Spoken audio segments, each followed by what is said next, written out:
My name is Upatissa. We live in extremely fortunate times to be born human beings and to have access to the teachings of the Buddha. Today, 26 centuries after the demise of Lord Buddha and his chief disciples, a small number of bhikkhus still aspire to practice the Eightfold Noble Path, having relinquished the material world. Bhante Candana is one of them, but his noble endeavors are unsustainable without our support. So, if you feel inspired by Bhante's teachings, please consider.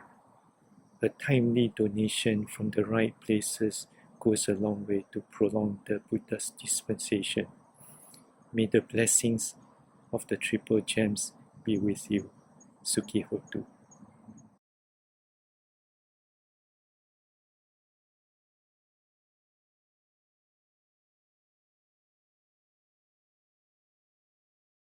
The mind always loves to regenerate, to provide us with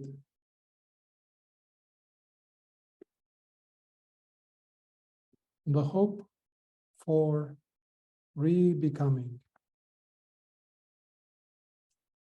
for existing, for tasting something, some experience, something. Things that have had an impact on us, perhaps, but nevertheless, it entices us.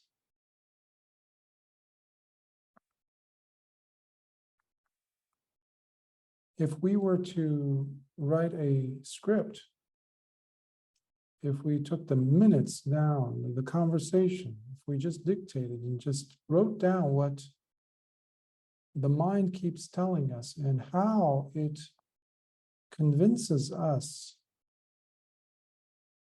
to be thinking in a certain way, to be feeling in a certain way, to be saying or speaking certain things, and definitely to be acting or engaging in actions, in certain actions,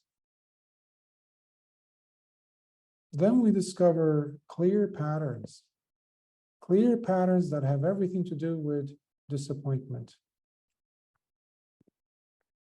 Human beings, or all beings, are perpetually disappointed creatures. We're disappointed.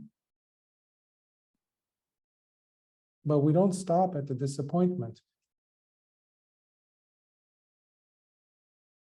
We want to have a redo, as they say, to repeat, to re-experience what Lord Buddha calls Pono Bhavika, the internal regenerator. To become again, to re-become, to re-become. Before we reach that moment where we have to relinquish this body at the moment of death, prior to that, every single hour of our lives, we have been engaged in obediently following the commands, the dictates of Pono Bhavika, wanting to regenerate an experience, a series of consciousnesses, perhaps, as in creating the situation where you re-experience a certain sight, visually perceived through the eye, of objects, of visible objects, that the meeting of the two, the eye and the object itself, the visible object that it perceives, those two cause there to be the eye consciousness. And similarly with the other five senses, the mind also being part of that. So we are very much attached to the repetition of certain experiences, while at the same time we abhor, we are disgusted by their opposites. Where we do not have those pleasurable experiences, we have their opposites, which we shun, those painful experiences, a painful sight, a disgusting sight, a horrible sound,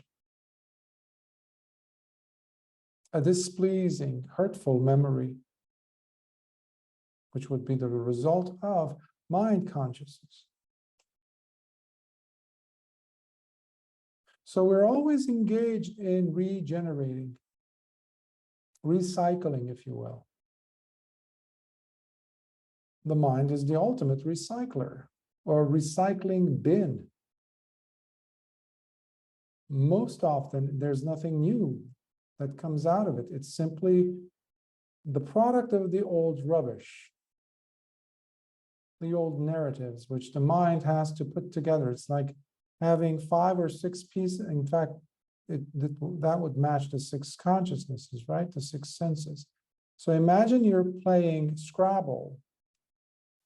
There's that game with the alphabet. Each player would get a certain number of letters. They might be the same letter. There might be different ones. But if you have only a collection of 6 letters, separate letters, you're going to create a certain limited quantity of new words. Now take that image and superimpose it upon our own life.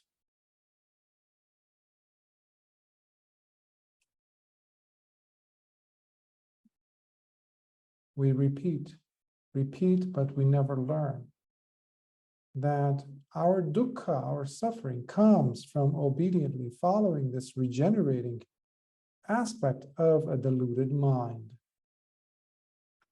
And that's why the Dhamma is the cure for this, because it shows us a way out. A way out. Newness is brought in, as I was mentioning to some of you before we sat today.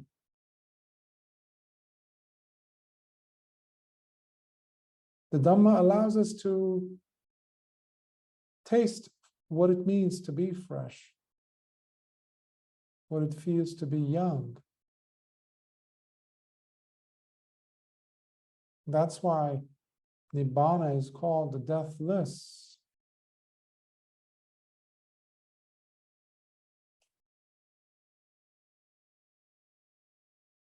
So I would like you to approach today's sutta as we go about exploring it with this approach, with this interpretation of or understanding of how the mind is always trying to sneakily regenerate the sense of sustainability of a self, of a personhood, of an unchanging, independent self. That somehow the odds are against us, so we have to go outside of ourselves and go and reach out into the world, into life, and steal away certain experiences, demand happiness, demand pleasure, demand that painful experiences do not happen to us, which is all based on ignorance, delusion. The world we live in promotes such a way of thinking because it profits from all that. So we're not here to make anyone rich or poor. We're here to find a way out. And that's why we have the Dhamma. So please allow the words of Lord Buddha to sink in here, which we will be going to the Samyutta Nikaya again today. And today's sutta is SN 35.238. So 35.238 from the Samyutta Nikaya, which are the connected discourses. It comes to us from the sub-collection that is called Salayatana Samyutta, which and the Vedanas also, the six senses. And it comes from the section that deal with verses.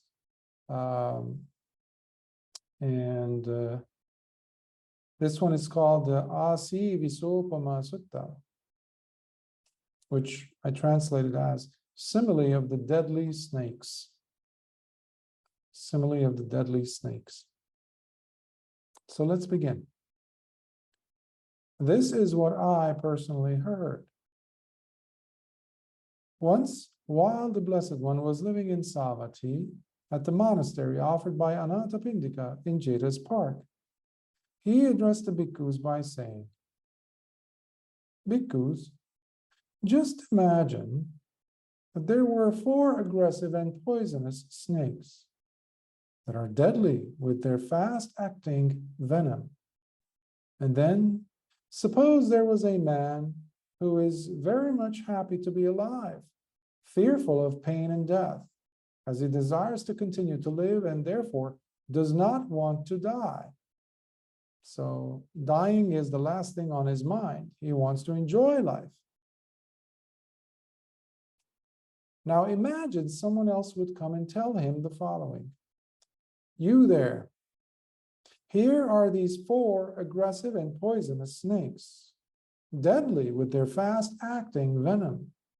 Now you must take care of them by picking them up from time to time, wash them individually from time to time, feed them from time to time, and place them back down so they could go to sleep. But you must know this fact also about these snakes. They are extremely moody and unpredictable. So if any one of them gets irritated with you, they will bite you on the spot, and you will die after having suffered tremendously due to their poisonous venom." Already it reminds me of some people. We have experiences and encounters with individuals in our lives that this simile already is matching up with, but that's not the intention here. Let's see what Lord Buddha says further. So now you may go, this is the man telling this poor fella, now you may go ahead and do whatever you see fit to be done. Then that poor fella, becoming terrified of the prospect of being bitten by those 4 aggressive and poisonous snakes, so deadly with their fast-acting venom, would simply rush out of there immediately, trying to escape whether this way or that, without ever looking back. That would be what any one of us would do when facing such a prospect. And then imagine that same man being approached again, where this time he is told the following. Sir, there are these 5 murderous and very dangerous enemies coming after you in hot pursuit, wanting to hunt you down and determined in their goal, as they claim. When we see him, we will grab hold of him, tear him into pieces, and kill him right on the spot. So now, having been forewarned, go quickly and do whatever you have to do to save yourself. Then that poor fellow, becoming terrified of the prospect of being bitten by those 4 aggressive, poisonous snakes, so deadly with their fast-acting venom, and so Lord Buddha didn't move on to another scenario here. He's saying, no. It is a continuation of those 4 venomous snakes.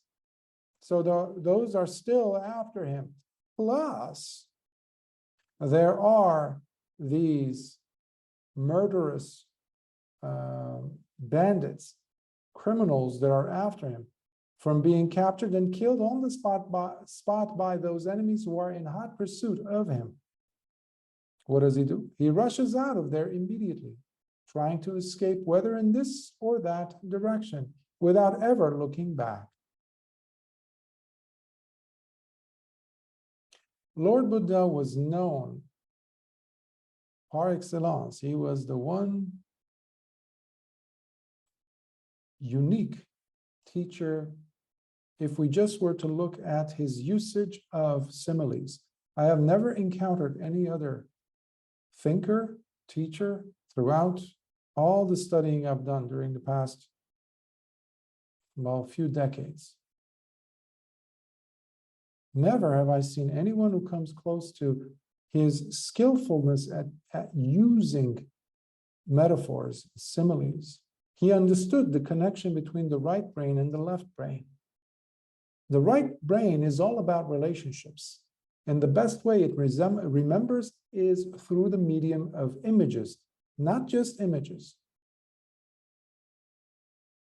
but their connection to each other, concepts, meaning it understands concepts through images first, but it puts a relationship to it.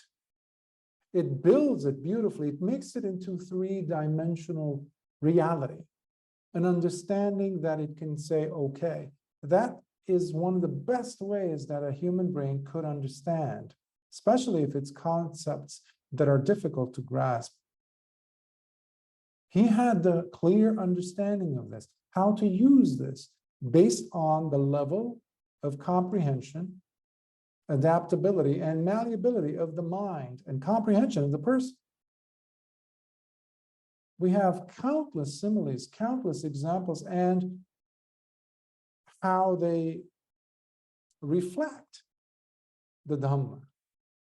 Because it's one thing to use a simile, but then it's another totally different one when you bring in any of the principles that is presented in this Dhamma and Vinaya, in this dispensation. So here, Lord Buddha is not, he never talked about similes just for the sake of talking about similes and presenting stories. There's always a reason. And it is extremely, it's 100% pertinent to the situation at hand, and especially the person being addressed or the situation being addressed. So here we saw 4 snakes, venomous snakes. And then we saw 4 criminals who are after this person, let's call him the protagonist, the hero of the story, let's say, of this analogy. So these are not just random numbers. So we're going to see in a minute as to what they are in reference to.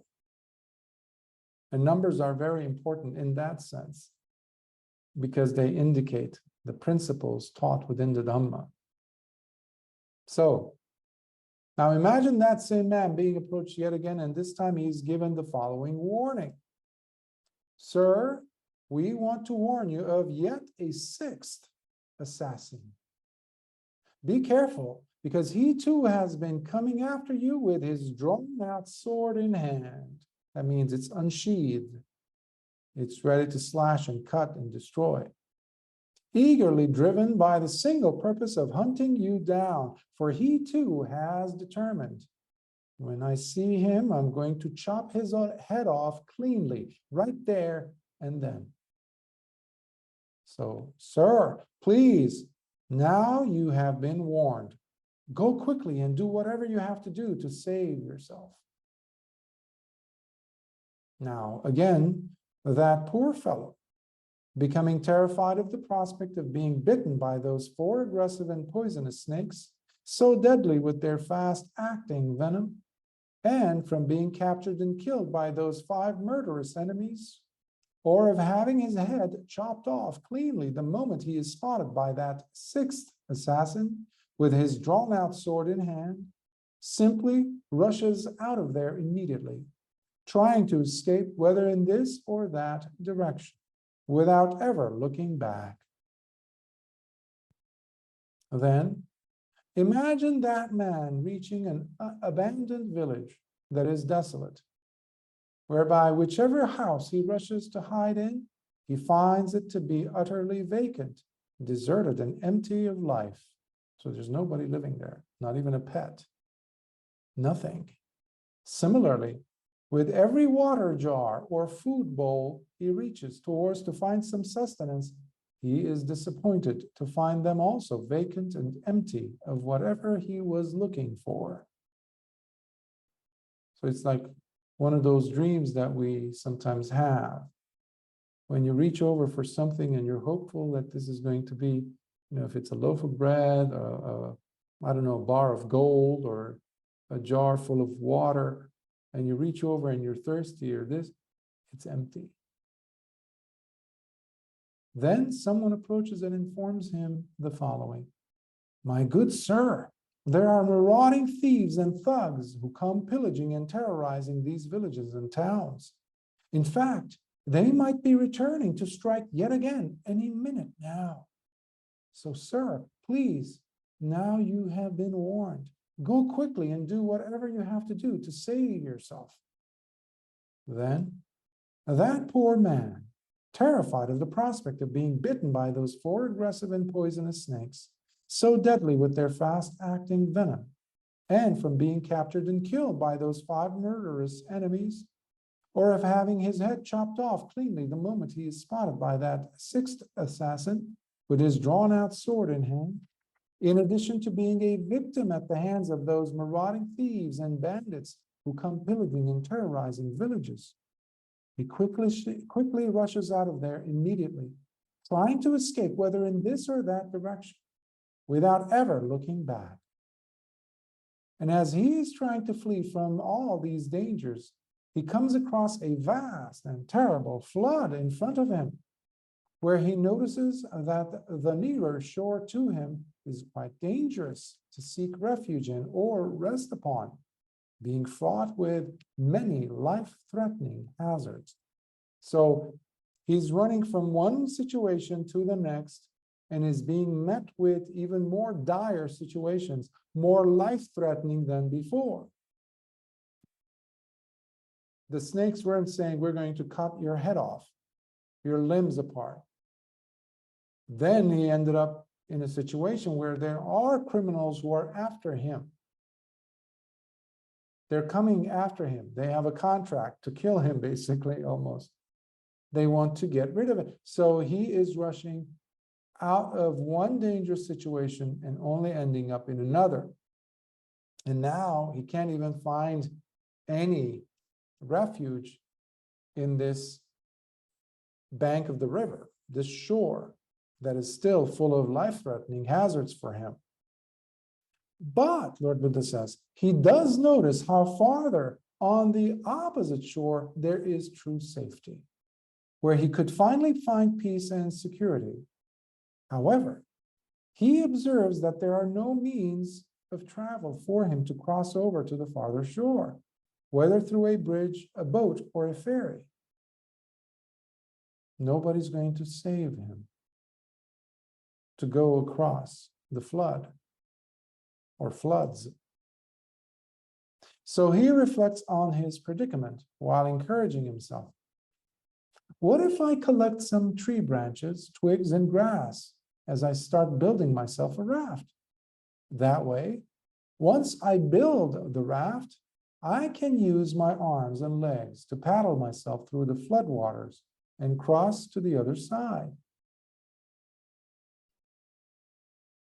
Building himself the raft, he throws himself on it and starts paddling away using both his arms and legs as he crosses over the floodwaters and finally reaches the farther shore. So he makes it.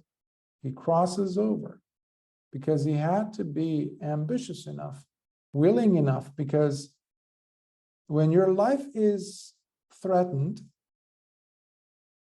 you don't have time to mess around.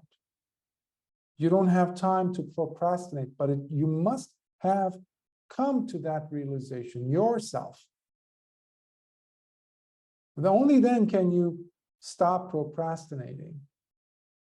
When death is really there looking at you, like the case has been for this protagonist, this person in the story. Once there, that Brahmin now stands on solid, dry land of safety, the refuge he sought, gaining his peace and security at last. This is where it's interesting. Now, Lord Buddha is going to unravel the story for us and for the bhikkhus. Now, bhikkhus, I have given you this simile to demonstrate an important fact to you, the meaning of which is the following.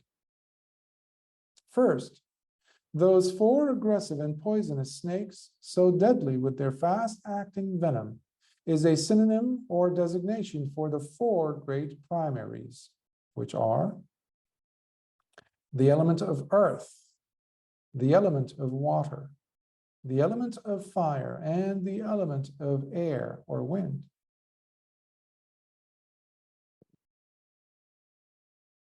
We, living in the 21st century, thinking of ourselves sophisticated in our thinking, maybe we have some degrees, university or higher education, looking at or reading such a thing, 4 great primaries, or the 4 great elements, sometimes called, of earth, water, fire, and air, we easily push it aside and say, it's so antiquated, this doesn't have anything to do with the real world, with us, with science, technology, etc., etc. But we would be completely missing the point. These are timeless. These 4 primaries. That's why they're called primaries, called sometimes Mahabhuta. Earth is not necessarily the gravel, the soil, or the rock that you can hold in your hand or touch. It's not just that. Anything that has the solid nature to it, or the feeling of solidity about it. Sometimes we look at a person and we say to them, "Oh, you're so thick in the head." What is that? That means you've tried again and again and again to show them something, to teach them something, to convey something. They still don't get it, or they're still very obstinate. Not porous at all, not malleable at all, not flexible at all, but very solid. Sometimes we're so lethargic, we're so drowsy. The body feels so solid, as if it's a mountain that you're trying to drag behind you. There you go. 2 examples already. The feeling of that element of earth. Without dwelling too much on that and on these elements, I want to touch upon each of these. Water is the fluidity of an experience. Earlier, so it's the contrast to the solidity.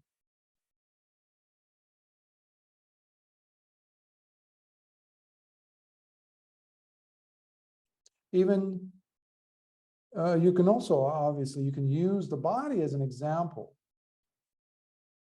as the manifestation of all these 4 elements.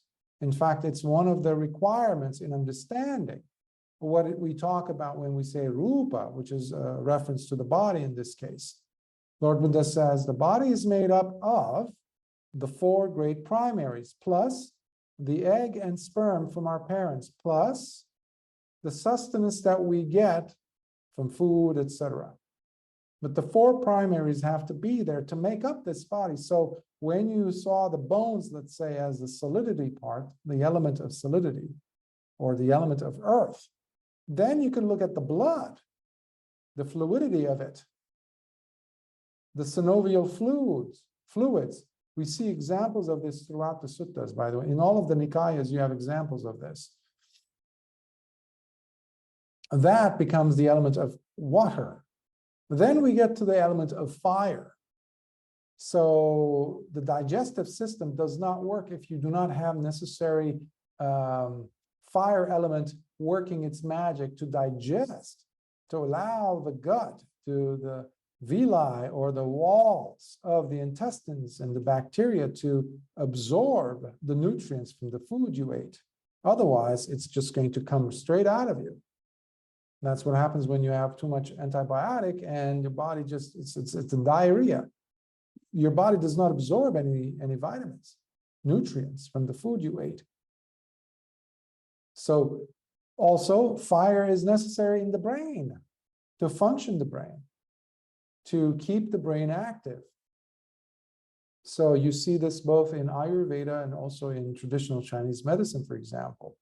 The heat of the body. If it fluctuates too low, suddenly the homeostasis is disrupted and you will get sick.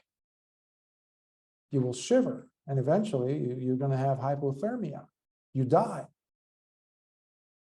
So simply because it was no longer in harmony, the balance, the dance between all these four elements.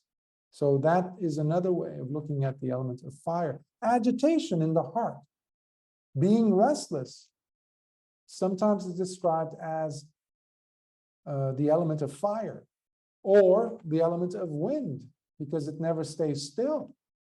It keeps going and flapping away, in and out, in and out. It's like a window that you have open, but it's kind of off the hinges a little bit. And you have a storm.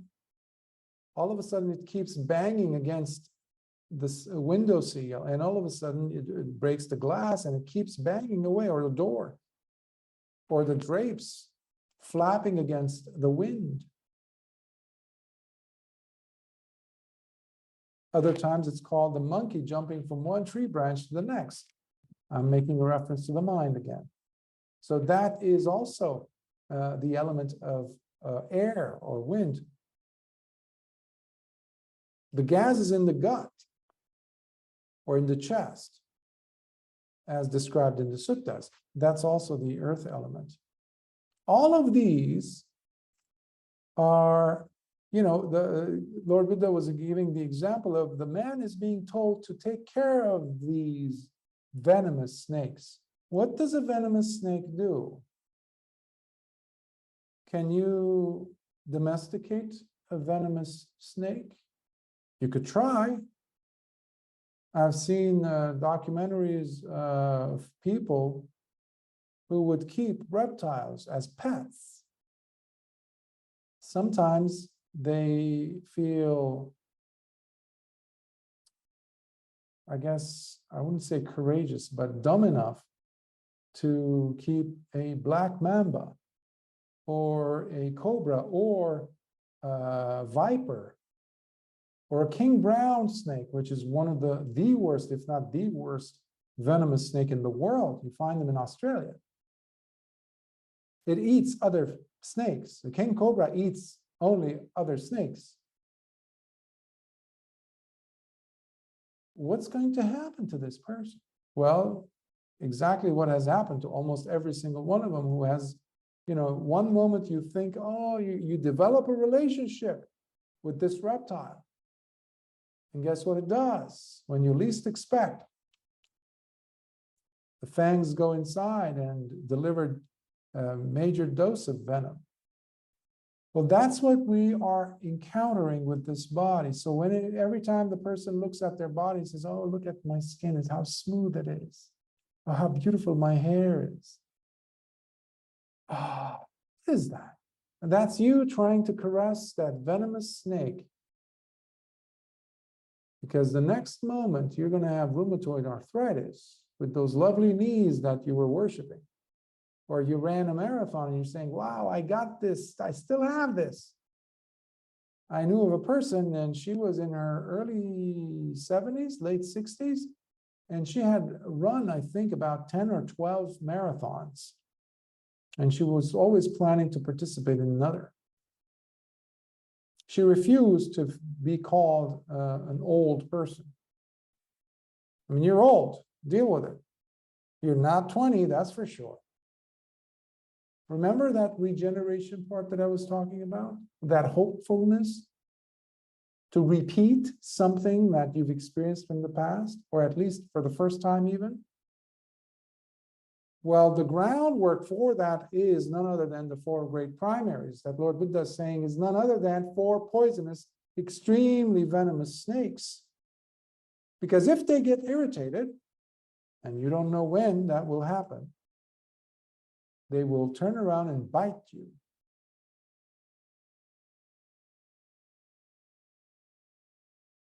Something to think about. Next, the 5 murderous and very dangerous enemies is a synonym or designation for the 5 aggregates one grabs onto, which are the form aggregate one grabs onto, rupa. The feeling aggregate one grabs onto, vedana. The perception or memory aggregate one grabs onto, sanya. The habitual drives aggregate one grabs onto, sankhara. And the sense awareness aggregate one grabs onto, or consciousness, vijnana. There's a term for this oftentimes, which says it all in one long, multi-syllable word. Pancha upadana khanda. The 5 aggregates of grabbing. Without there being pono bhavika, that desire to re-become, to regenerate, what happens is these aggregates that we have a tendency to blindly go ahead and grab onto, the glue will come off. The desire to want to re-become is the glue that holds these aggregates together. In fact, when an arahant attains arahantship, what is happening is the aggregates are coming apart. They're simply going on from day to day, simply to exist, to simply live for the Dhamma, to simply carry on however long of a time that this body has left in years or days or hours. There is no pancha upadana khanda. The upadana is removed. So now they simply have to deal with carrying these aggregates around, because you need these aggregates to function as a human being. The problem is not the aggregates. The problem is the grabbing tendency that we have. That's the issue. That's why, just like in case of the venomous snakes, these are, Lord Buddha presents them in a beautiful way, where they are criminals, dangerous enemies. Can you really trust a dangerous enemy? And remember, the enemy is always going to come to you in sheep's clothing, or the wolf comes in a sheep's clothing.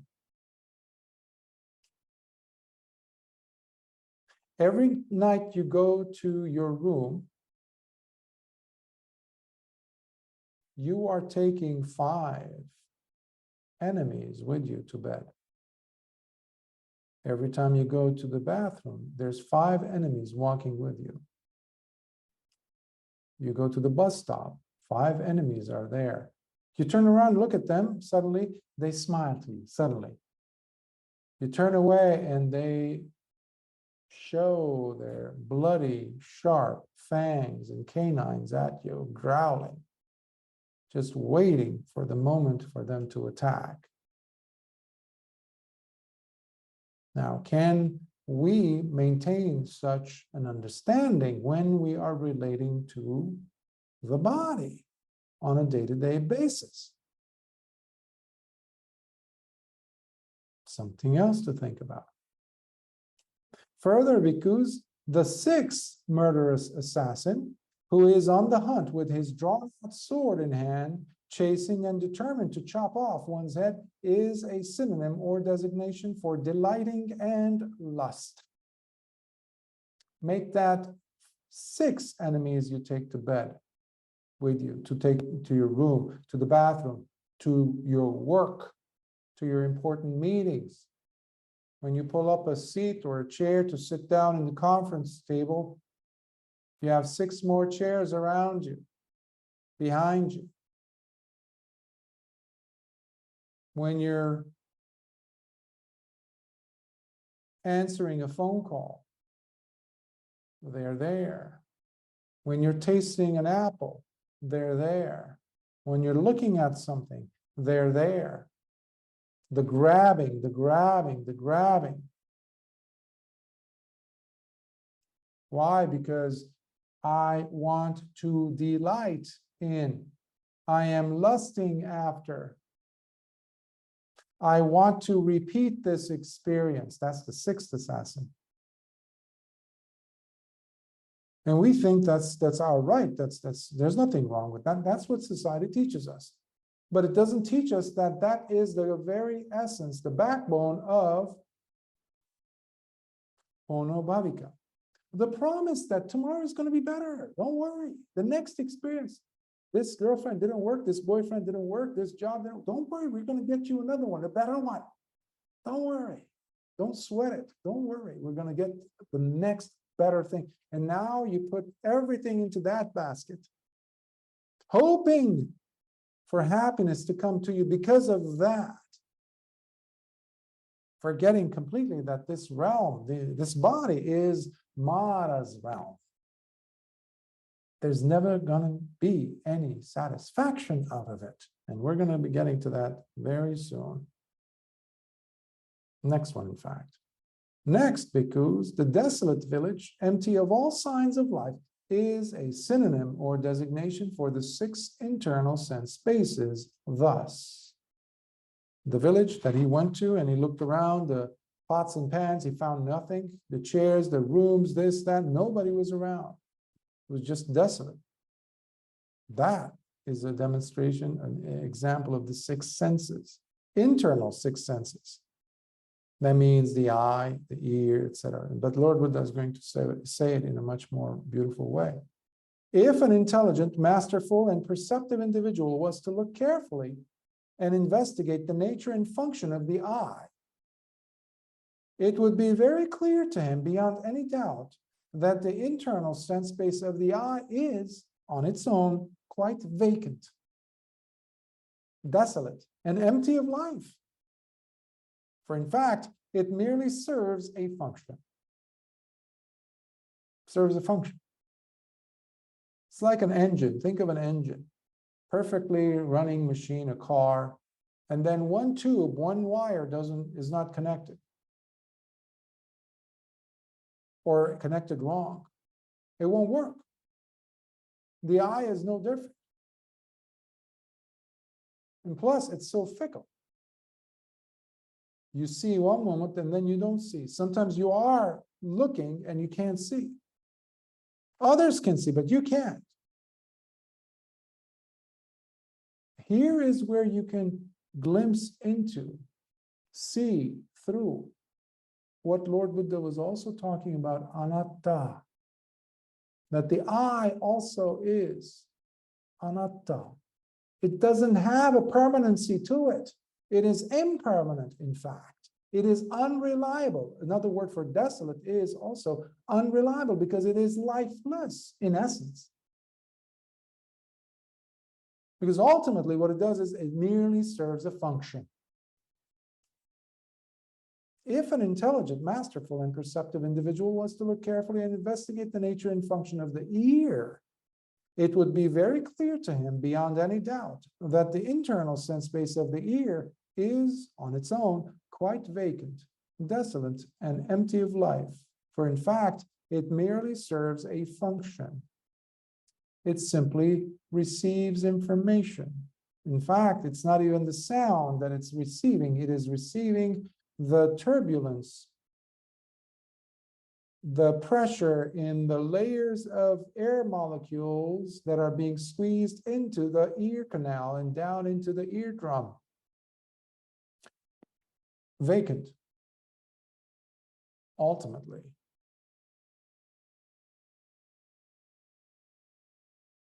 I used to get frustrated when I would have a person, let's say, that I was trying to describe.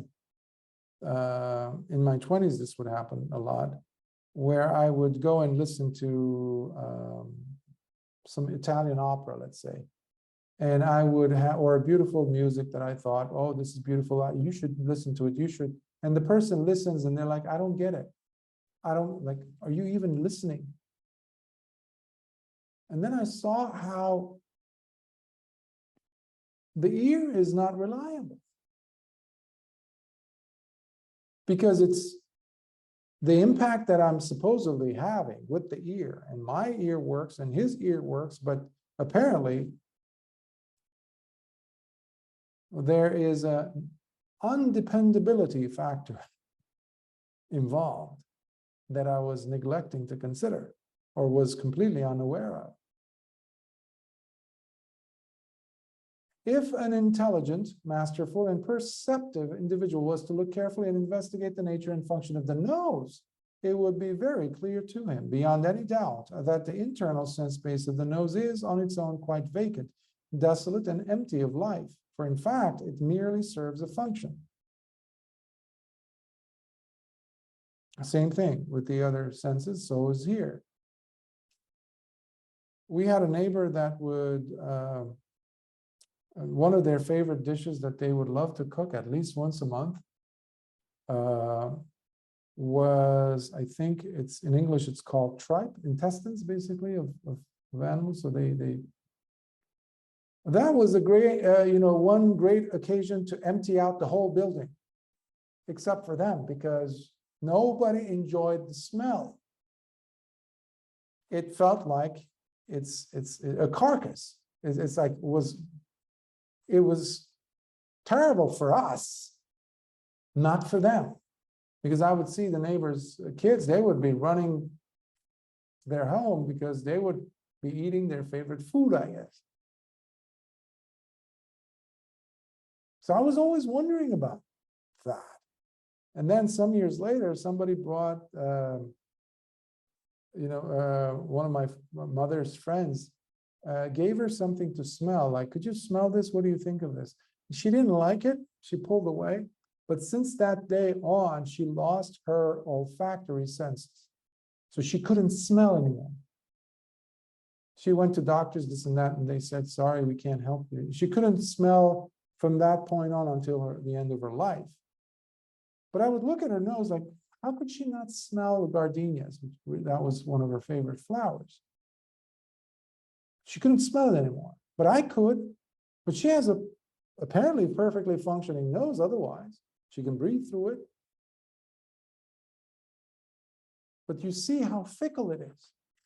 It's unreliable. It's undependable. It is impermanent. Impermanence makes anything that you might find to be grand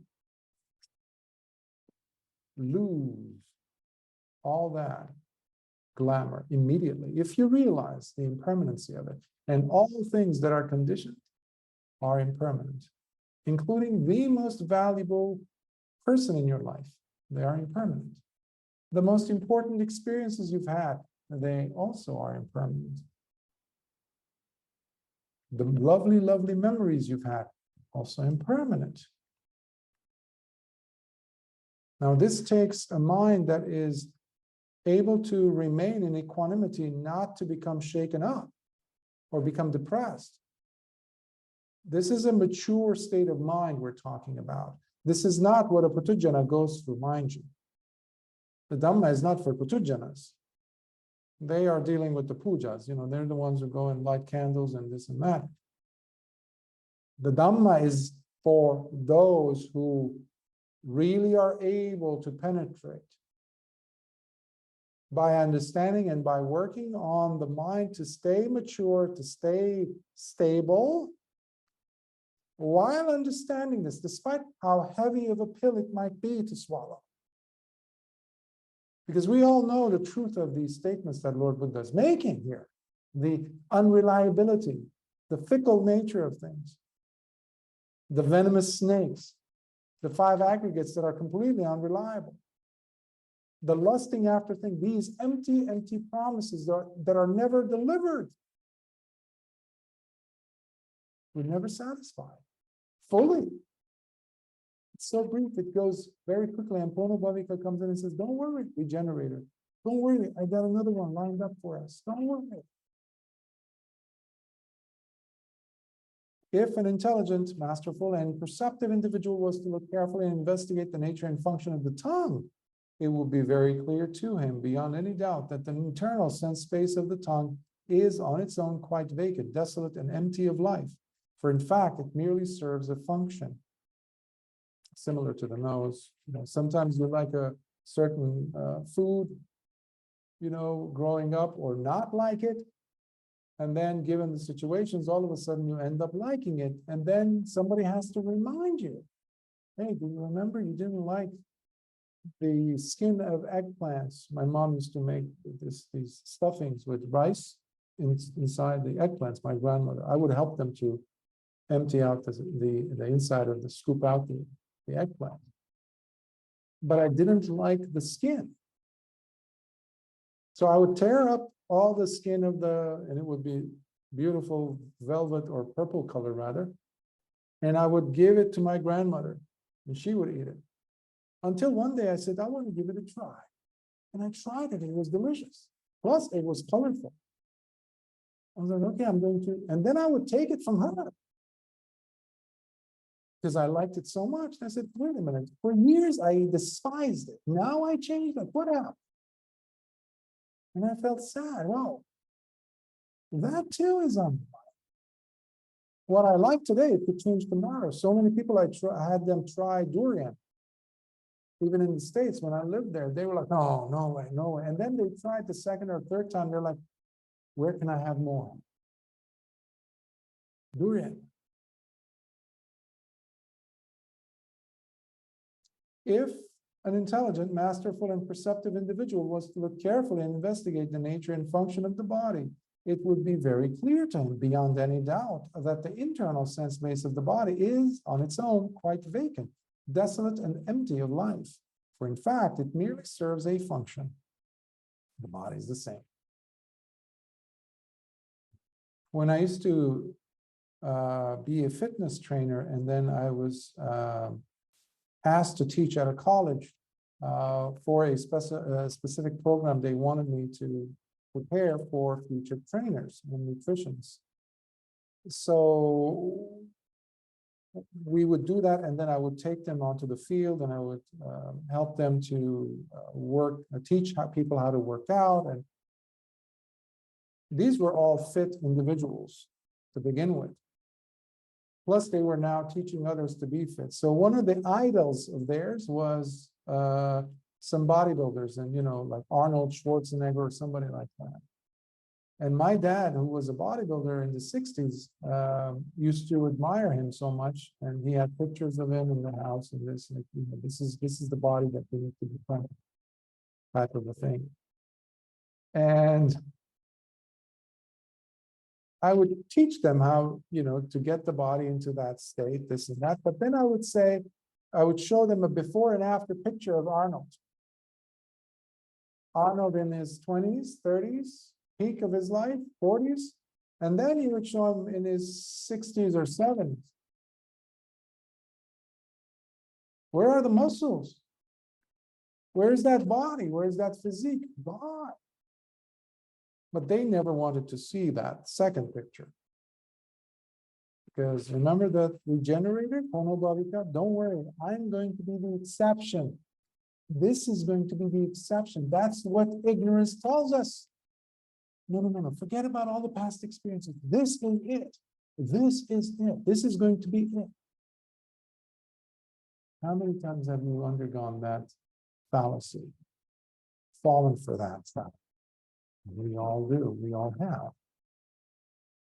So Lord Buddha is saying, stop falling for that. And if an intelligent, masterful, and perceptive individual was to look carefully and investigate the nature and function of the mind, it would be very clear to him beyond any doubt that the internal sense base of the mind is on its own quite vacant, desolate, and empty of life. For in fact, it merely serves a function. Even the mind, Lord Buddha says.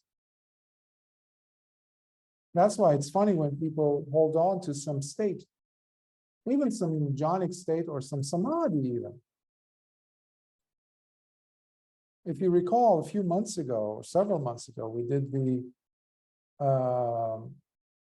was it the Chula Sunyata Sutta or the Mahasunyata Sutta, one of them. And then Lord Buddha talks in there about Animitta Cheto Vimutti, or the samadhi of it, the signless samadhi of mind, which is such a sublime state.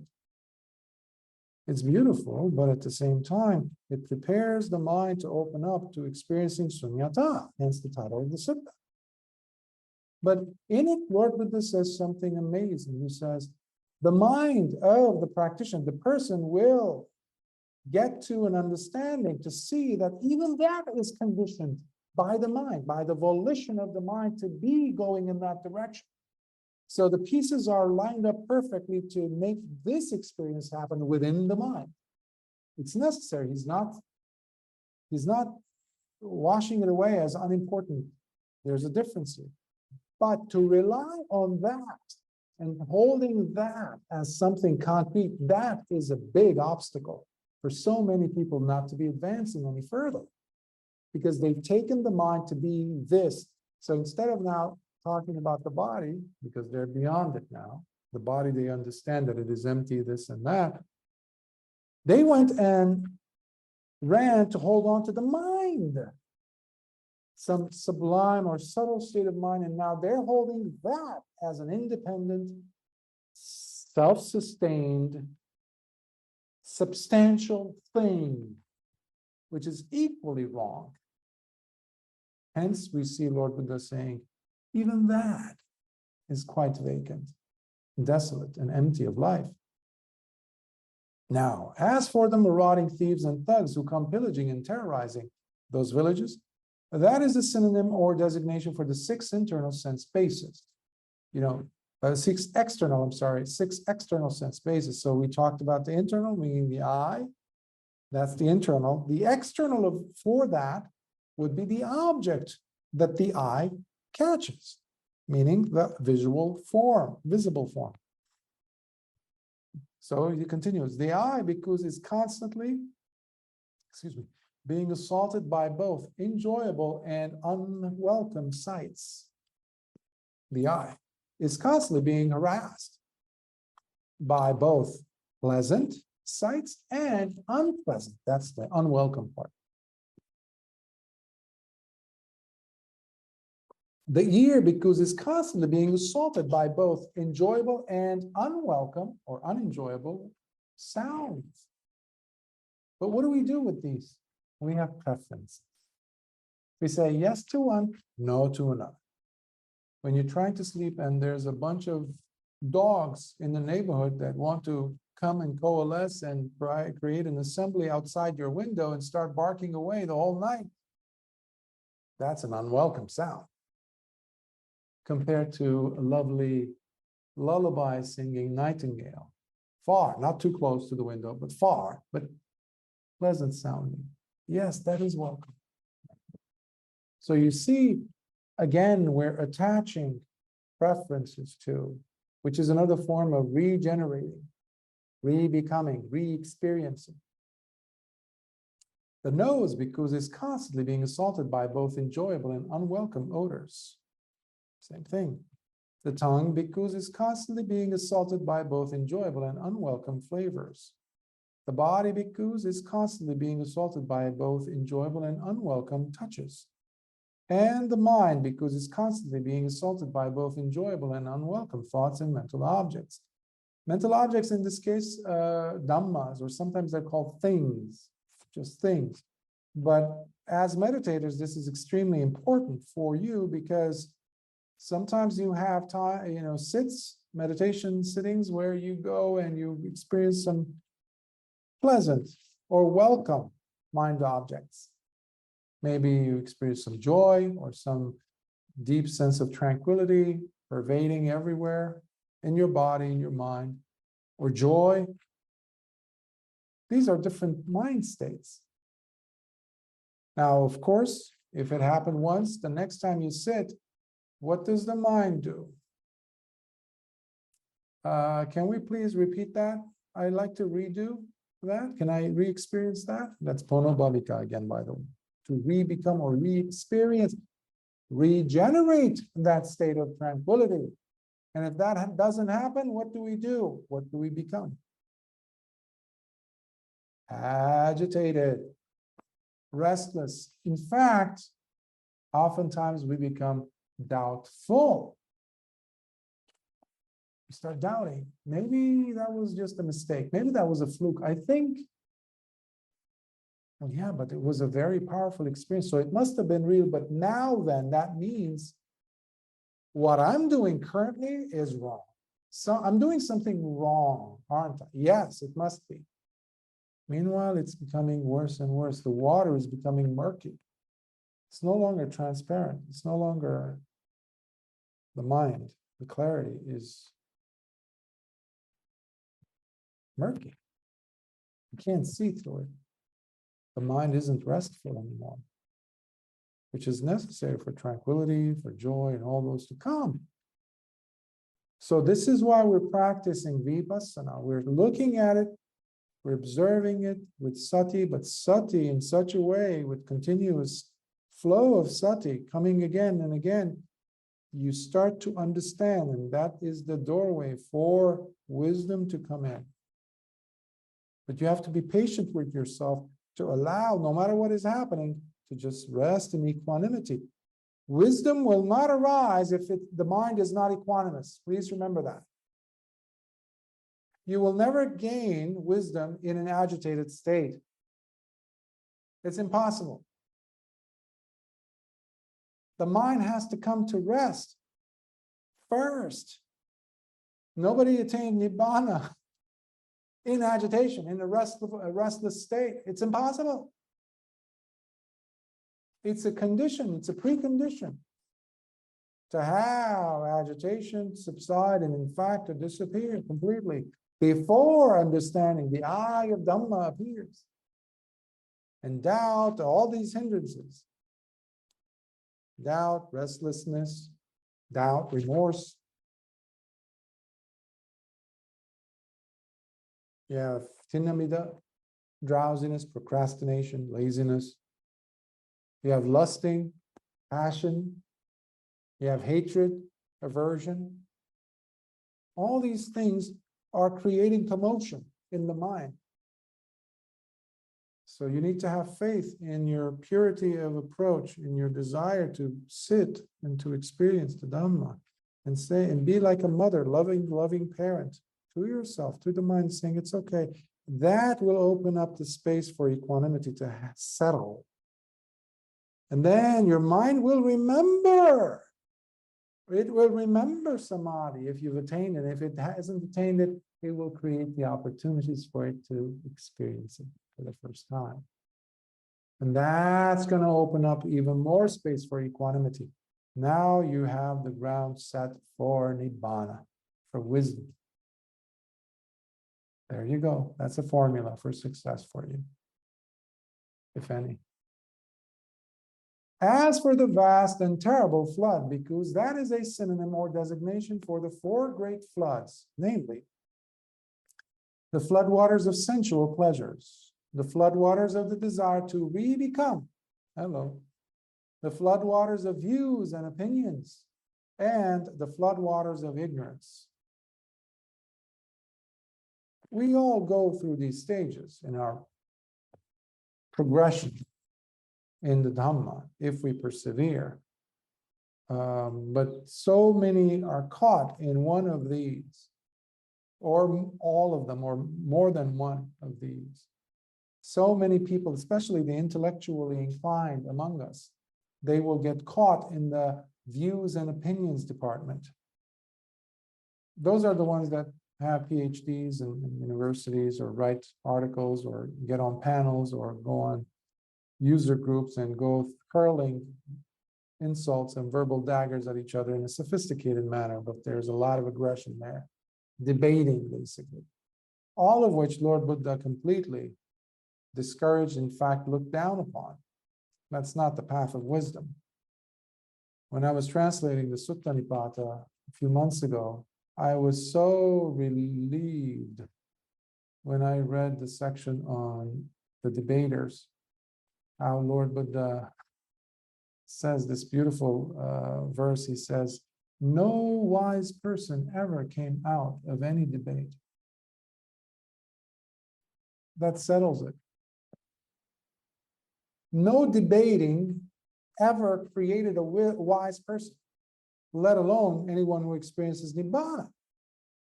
But that's what I see so many so-called Buddhist practitioners, both in robes and laity, doing, and they see that that is the Dhamma. Some have spent over 50 years in robes and live still on that plane. Lay people the same. What a waste of life. I wish they would read or listen to this talk, or the Sutta, just read it. The nearer shore, bhikkhus, that is quite dangerous to seek refuge in or rest upon, being fraught with many life-threatening hazards, is a synonym or designation for the identification with the concept of a substantial selfhood, the mistaken notion of a non-existent personhood. It's like you're trying to put your sleeping bag on quicksand. You're choosing to lie down on quicksand. Pitch your house or build your house on quicksand and saying, no, no, no, I've done my research. This is the only. Yeah, but over there, there's like a bedrock. There's an actual solid ground. You could do it. Yeah, but there's the light doesn't hit it right. This is better. But it's quicksand. It's going to swallow you up. You see now why this path is based on wisdom, and it requires us to always use wisdom as our litmus paper, our litmus test. Always look, okay, this is affecting me, this experience. I'm walking away very hurt from this. Okay, that was 3 months ago. Why am I still dwelling on it? Or it happened yesterday or this morning. That was 6 hours ago. Why am I still hurting because of this? I'm holding on. Remember the Pancha Upadana Khanda, the 5 grabbing aggregates? I'm grabbing on at least the memory portion, the sanya. I'm holding on to the memory, grabbing on. It happened 6 hours ago. Wisdom. But why am I holding? Because I'm holding on to this substantial, solid person that exists in me, and that person hurt me. See, I'm holding on to these matchsticks that make up a castle, and looking at the castle or the sand castle that was built and saying, oh, that's my castle. It's made of sand. The wave is going to come and just, send it to smithereens. It's not the sand's fault. It's not the wave's fault. It's not the beach's fault. It's my fault in thinking that that's going to be my castle.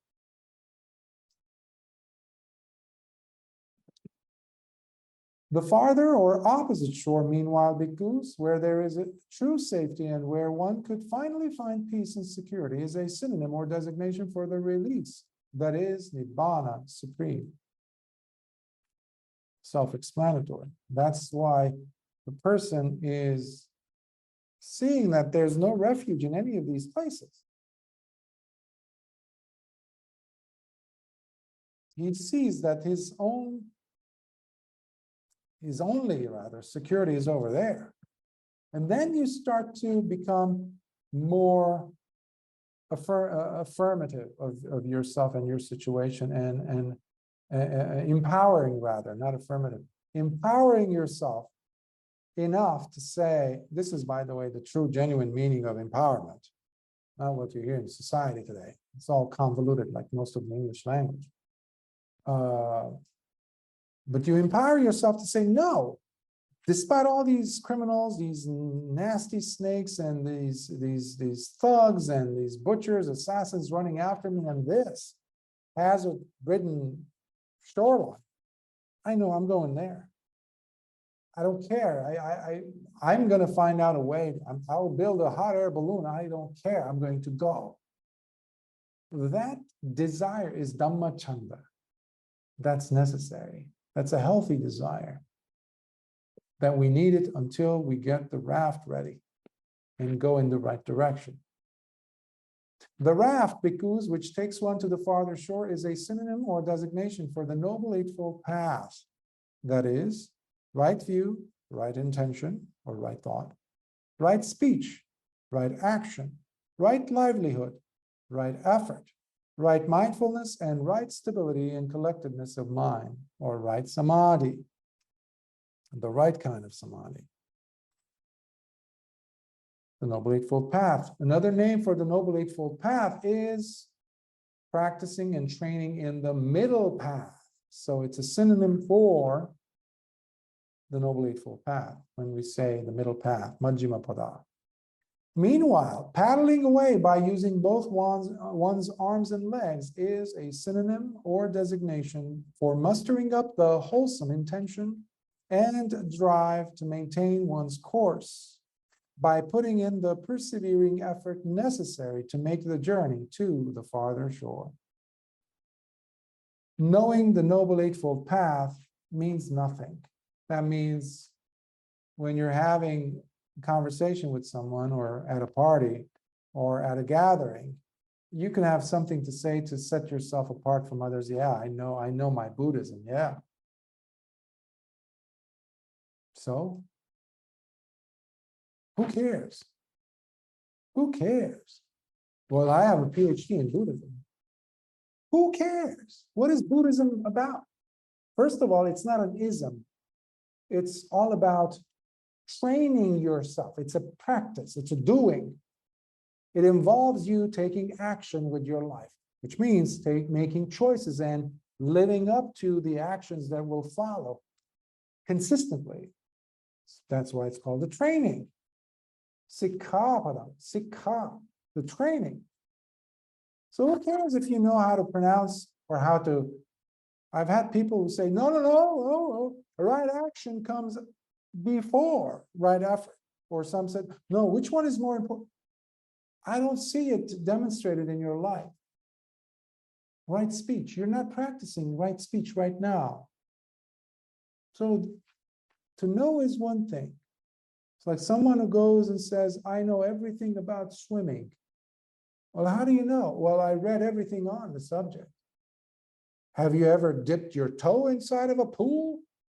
No, but I don't need to because I know I'll one of the nicest things you could do, most compassionate things probably, is to push them into the water at that point. Well, you'll have also the life vest next to you, just to be extra compassionate. Throw them in there and show them, give them a piece of medicine. And when you see them drown, just throw the life jacket in there. These examples I have to use because it's quite ridiculous what I've come to see in my journey. And I'm sure you can also have many, many examples in your own lives about this. So the Dhamma that we have today in the world has nothing to do with the Dhamma that Lord Buddha taught and lived. Nothing. It's just some rites and rituals that we have, customs that we empty, that we go and latch onto and hope that there is some Dhamma there. No. And here we can use that simile that Lord Buddha gave of that spoon that is placed, or you stir some soup with, or tea with, or you drink, sip on some soup, drink some soup with that spoon, but that spoon will never taste the soup. Well, I believe in tasting the soup. This life is all that you have to taste the soup. There's no time for you to waste in belief. It's all a matter of you taking charge of your life and getting on, build the raft. Well, fortunately, the raft has been built. We don't have to make it. We just have to follow it. Throw it in there, and your life is the flood. Remember that. Lord Buddha said, what are the floods? Well, the passions, etc., the pleasures, the seeking, when we become the attachment to views and opinions, beliefs, even teachings, and ignorance. So you have plenty of water to swim through. Meanwhile, paddling away by using both one's arms. Oh, I just read that. So, well, let me read that again. Meanwhile, paddling away by using both one's arms and legs is a synonym or designation for mustering up the wholesome intention and drive to maintain one's course. That means you, in each one of the hours of your day, waking day, the time that you're awake, you're alert. Can you maintain the little bit of sati in your day? The easiest way you can bring that, introduce that, is by seeing if you're keeping your sila. That's the easiest. Another one is, am I generous? Am I generous? Now, generosity might come in the form of money, donation. If you're ordering something, let's say, and somebody brings something, the delivery person, you might give them a tip, you might not. But can you switch places with them and be them at that moment when they discover, instead of one currency, whatever your currency is, they just got a 10. They weren't expecting that. They would not even given one to someone if they were the person who would write the check. But somebody didn't give them one, but gave them 10. Or how about a smile? That's the easiest thing. So generosity can also bring with it, if it's done right, sati, and vice versa. And also meditation. So many people are fixated on just meditation. They leave out, this is the plague that we have in the field of so-called mindfulness, the business of mindfulness. Even in temples around the world where monks want to become famous these days for some reason, everybody's talking about mindfulness, but nobody's talking about sila. They leave out sila. Well, how could there be mindfulness? How can there be samadhi without sila? So already if you come back twice or 3 times during the day, that's like the swimmer in the water, long distance swimmer, popping his head or her head to look, just to gauge the direction and if they need to readjust the trajectory. Just a few, and then put your head down and continue your day with honesty and with trust in yourself and in the path that you've chosen for yourself. And don't worry, check, okay, that this action, the way I speak to this person on the phone, was there any malintent? Did I want harm to come to them? No. Where was I coming from? I was coming from metta, actually. Yes, my words were not the words that they wanted me to use, but I'm sorry. I did not have any vindictiveness or cruelty there either. I came from metta. Then you're fine. You're practicing right livelihood, right speech, right effort, right action. It's all beautiful. And finally, crossing over the floodwaters and finally reaching the farther shore, whereby the Brahmin now stands on solid dry land of safety, the refuge that he sought, gaining his peace and security at last. That is a synonym or designation for an arahant. Sadhu, sadhu, sadhu. As you can see, this is a complete sutta. It has everything. It's beautiful. It's so packed. But at the same time, it's not, you don't have to spend pages and pages reading through it, because Lord Buddha summarized it for us. This is a good go-to teaching. It breaks down everything in such not to trivialize it in any way, but it has bite chunks, bite size teachings that you can always, it's just like 1 or 2 lines, and boom, oh yeah. You can listen to it or write it down and make your own version, outline it to make it even more accessible, quick access for you, especially in those difficult times when your life is full of maybe situations or commotions, challenges that can easily overwhelm you. And you know your life yourself more than anyone else. And that's why we need to use the Dhamma.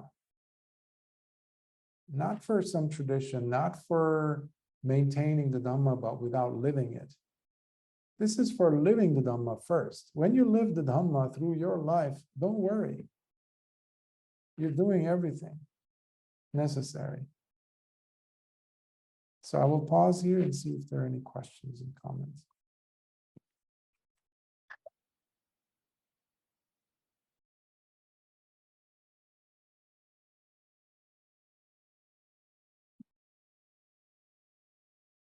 Any? Okay.